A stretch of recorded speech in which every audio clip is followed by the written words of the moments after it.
은혜 아침에 오신 성도 여러분 평안하십니까? 오늘은 시편 95편 말씀으로 하나님의 은혜를 묵상하도록 하겠습니다.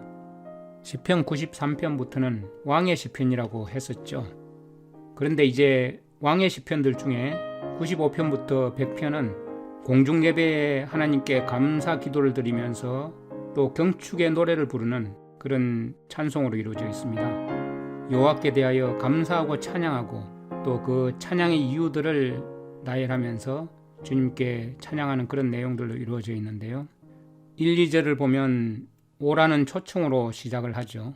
오라 우리가 여호와께 노래하며 우리 구원의 반석을 향하여 즐거이 부르자. 우리가 감사함으로 그 앞에 나아가며 시로 그를 향하여 즐거이 부르자. 이렇게 95편은 성전 예배 때 사용하는 그런 감사시고 경축의 찬양입니다. 그래서 이 시를 초청시라고 부르기도 하는데요. 찬양을 권유하는 뜨거운 초청장으로 사용해온 기독교의 전통 때문에 그렇게 부르는 것이죠. 그래서 크게 두 단락으로 나눠져 있는데요. 1절부터 7절의 부분은 예배로 초청한 부분입니다. 그래서 1절부터 5절은 하나님을 찬송하자고 초청하면서 6절, 7절은 하나님을 경배하자 이렇게 초청을 하죠. 그리고 8절부터는 불순종에 대한 경고를 나타내고 있습니다. 그래서 그렇게 광야에서 있었던 그 불순종을 통해서 우리에게 배우기를 원하는 그런 마음으로 이 시편이 기록되었죠. 지금도 유대교에서는 안식일이 시작되는 금요일 저녁 일몰 예배 시에 이 시를 낭독한다고 합니다. 이 내용은 감격에 겨워서 만민에게 하나님께 노래하며 즐거이 외치자고 초청을 하는 내용이죠. 오라 우리가 여호와께 노래하며, 노래한다는 단어는 라난인데 기뻐 소리치며 이 뜻입니다. 오라 우리가 여호와께 기뻐 소리치며 우리 구원의 반석을 향하여 즐거이 부르자. 이 즐거이 부르자는 루아인데 큰 소리로 부르자 이런 뜻입니다. 우리가 우리 구원의 반석을 향하여 큰 소리로 외치자 이런 뜻이죠. 우리가 감사함으로, 감사 찬송으로 그 앞에 나아가며 시로 그를 향하여 즐거이 부르자. 시로, 이 지미르라고 해가지고 이것은 시라기보다는 노래입니다. 노래로 그분을 향해서 큰 소리로 외치자 이런 뜻입니다. 그래서 아주 기쁘고 즐겁게 외치면서 주님을 찬양하는 그런 모습이죠. 우리 구원의 반석을 향하여 즐거이 부르자. 이 구원의 반석이라는 표현은 신명기 32장 15절에서 가져온 말인데요. 성경은 하나님을 반석으로 표현하지 않습니까? 변함없이 굳건하게 우리의 피할 바위로서의 그 하나님을 찬송하고 있는 모습입니다. 이러한 표현들은 성경에 아주 많이 나오죠. 특별히 시편에 이 표현은 너무나 자주 나옵니다. 구원의 반석이란 이 표현은 하나님께서 우리에게 주신 구원이 반석처럼 확실하며 요동치 않을 것임을 강조하기 위해서 하는 말입니다. 우리에게 아주 확실한 약속을 주는 그런 표현인 것이죠. 그리고 3절, 5절은 하나님을 찬송하는 이유를 밝히고 있습니다. 대저 여호와는 크신 하나님이시오 모든 신 위에 크신 왕이시로다. 땅의 깊은 곳이 그 위에 있으며 산들의 높은 것도 그의 것이로다. 바다가 그의 것이라 그가 만드셨고 육지도 그의 손이 지으셨도다.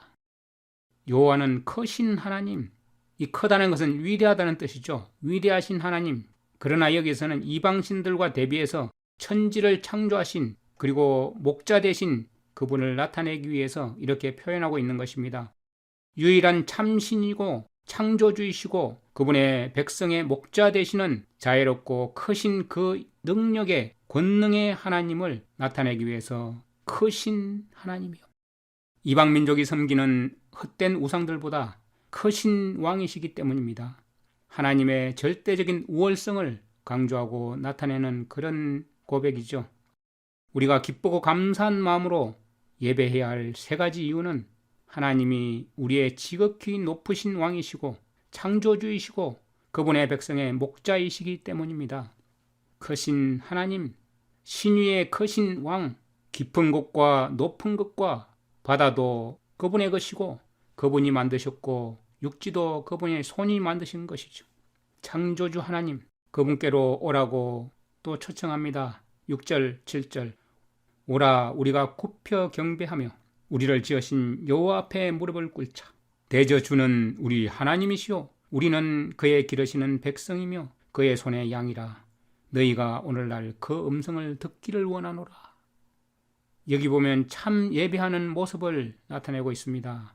우리가 굽혀 경배하며 허리를 숙여서 엎드려 경배합니다. 이 모습은 모든 것을 다 걸고 순종하겠습니다. 이런 뜻입니다. 그리고 우리를 지으신 여호와 앞에 무릎을 꿇자. 이 무릎을 꿇자 하는 이 단어는 바라크입니다. 이것은 축복이라고 하기도 하고 복이라고 번역되기도 했습니다.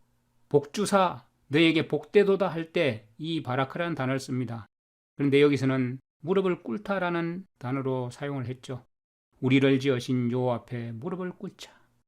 우리가 주님 앞에 온전히 무릎 꿇고 그분을 찬양하는 것이 바로 복입니다.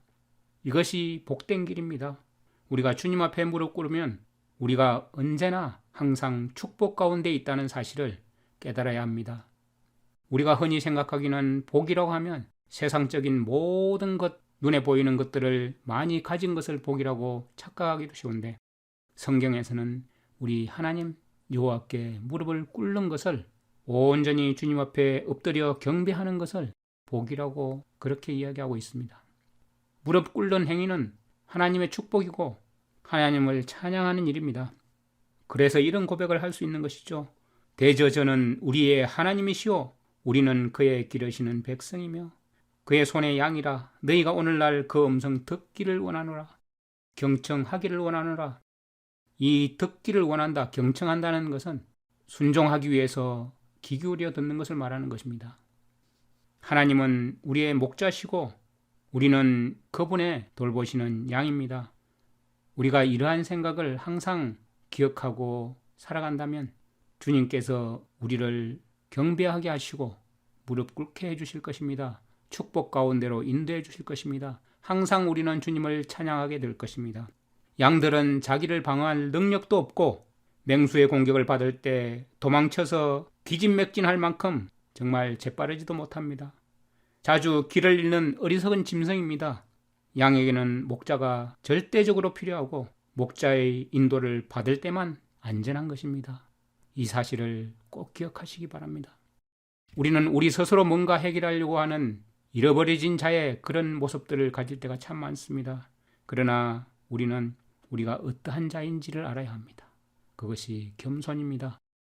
그리고 후반부에 가서는 이제 광야에서 배역한 그 이스라엘의 비극적인 역사를 통해서 우리가 배워야 할 것들을 하나님께서 친히 말씀하고 계십니다.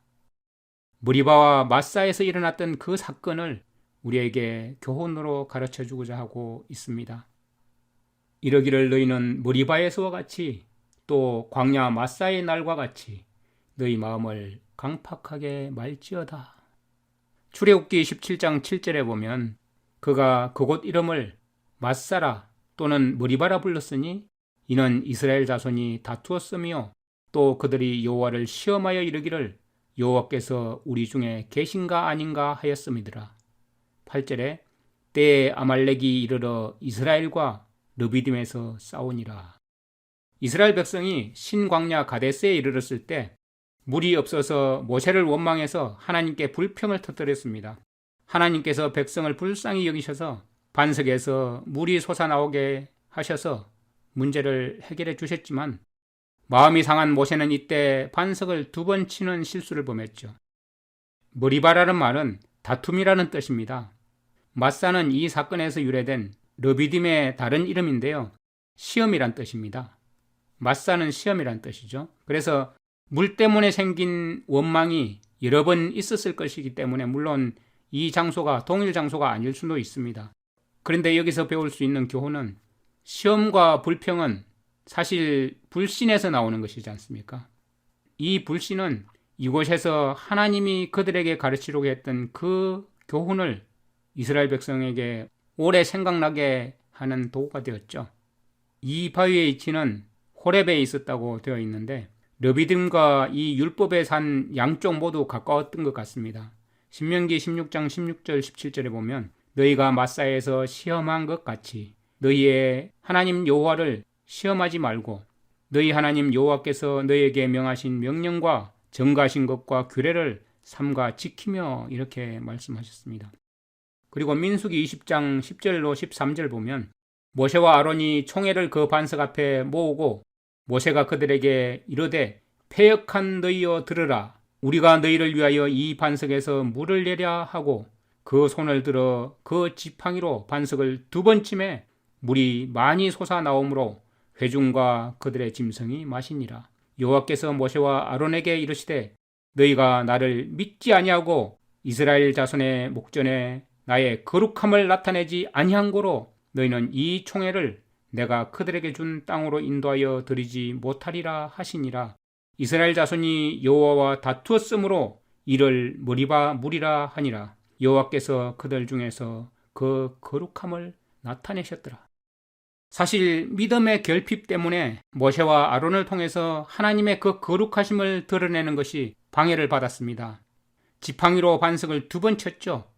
모세는 순간적으로나마 하나님의 능력을 나타내는 것이 마치 자신이 반석을 쳐서 그것이 가능한 것처럼 그렇게 생각해서 반석을 힘껏 2번 내리쳤죠.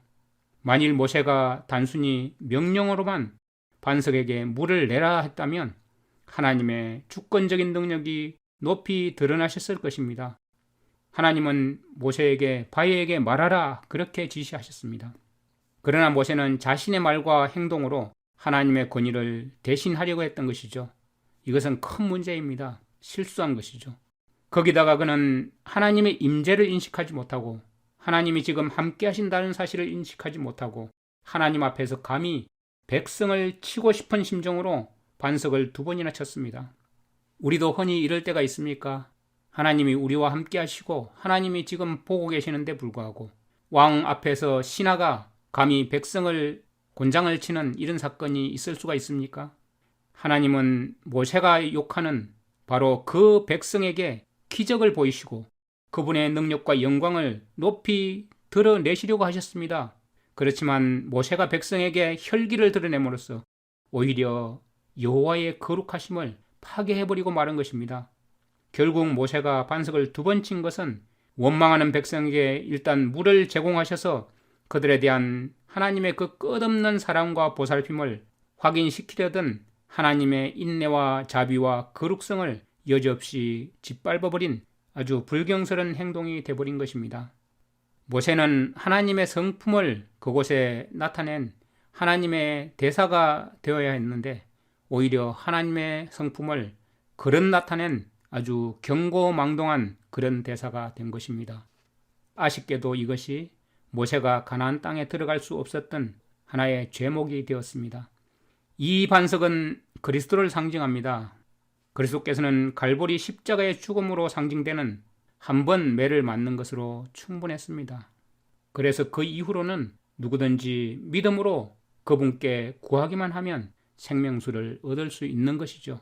그런데 모세가 이 반석을 쳐버림으로써 이 모형적인 진리를 범하고 말한 것이죠. 만일 모세가 이 가데스에서 범죄하지 않았다면 가나안 땅에 들어가지 못할 이유가 없었습니다. 우리는 2번 그리스도를 치는 일이 있지는 않습니까? 인간의 혈기에도 불구하고 하나님은 그분의 약속을 온전히 이루셨습니다. 하나님의 구원하시는 그 인자심을 우리는 찬양해야 할 것입니다. 광야에서 이렇게 이스라엘 백성이 반역함으로 이 비극적인 역사를 통해서 우리에게 교훈을 준 이 교훈이 우리에게는 결코 잊어서는 안 될 교훈이 되어야 할 것입니다. 반석을 2번 침으로 예수 그리스도의 십자가를 짓밟는 일을 해서는 안 될 것입니다. 그래서 이 노래는 우리의 구원의 반석을 향하여 즐거이 부르자. 우리가 감사함으로 그의 앞에 나가며 노래로 그를 향하여 즐거이 부르자. 우리 모두 날마다 주님의 그 구원하심에 감사하면서 주님께 무릎 꿇고 경배하면서 우리 하나님이시오, 우리는 그분의 기르시는 백성이며 그분의 손의 양이라 오늘날 그 음성을 듣기를 원하노라. 이 간절한 초청이 날마다 우리 마음 가운데 또 이웃에게 전달될 수 있기를 간절히 바랍니다. 하나님 아버지, 이스라엘 백성의 이 비극적인 역사를 통해서 우리에게 주시는 교훈이 너무나 큽니다. 모든 신 위에 크신 왕이신 하나님, 깊은 곳이 주님의 것이고 높은 산들도 주님의 것이고 바다가 주님의 것이고 주님께서 만드셨고 주님께서 지으신 그 창조주 하나님, 지극히 높으신 하나님, 우리를 인도하시는 백성의 목자 되신 하나님을 진심으로 감사하며 찬양합니다. 날마다 우리를 구원하시는 하나님을 찬양하면서 언제나 주님께 기뻐 소리치면서 구원의 반석 되신 주님을 큰 소리로 외치는, 늘 감사함으로 노래로 주님을 향하여 즐거이 외치는 그런 자들로 살아갈 수 있도록 주님 인도하여 주시옵소서. 마땅히 찬송할 만큼 영광스러운 왕이신 하나님을 오늘도 찬송하고 감사하면서 이전의 불순종함을 더 이상 행하지 않고 오직 전적으로 순종하고 믿음으로 주님 앞에 나아가는 주님의 백성들로 살아갈 수 있도록 인도하여 주시옵소서. 예수님의 이름으로 감사하며 기도드립니다. 아멘. 시편 95편. 오라, 우리가 여호와께 노래하며 우리의 구원의 반석을 향하여 즐거이 외치자. 우리가 감사함으로 그 앞에 나아가며 시를 지어 즐거이 그를 노래하자. 여호와는 크신 하나님이시요 모든 신들보다 크신 왕이시기 때문이로다. 땅의 깊은 곳이 그의 손 안에 있으며 산들의 높은 곳도 그의 것이로다. 바다도 그의 것이라. 그가 만드셨고 육지도 그의 손이 지으셨도다. 오라, 우리가 굽혀 경배하며 우리를 지으신 여호와 앞에 무릎을 꿇자. 그는 우리의 하나님이시요 우리는 그가 기르시는 백성이며 그의 손이 돌보시는 양이기 때문이라. 너희가 오늘 그의 음성을 듣거든 너희는 무리바에서와 같이 또 광야의 마사에서 지냈던 날과 같이 너희 마음을 완악하게 하지 말지어다. 그때에 너희 조상들이 내가 행한 일을 보고서도 나를 시험하고 조사하였도다. 내가 40년 동안 그 세대로 말미암아 근심하여 이르기를 그들은 마음이 미혹된 백성이라 내 길을 알지 못한다 하였도다. 그러므로 내가 노하여 맹세하기를 그들은 내 안식에 들어오지 못하리라 하였도다.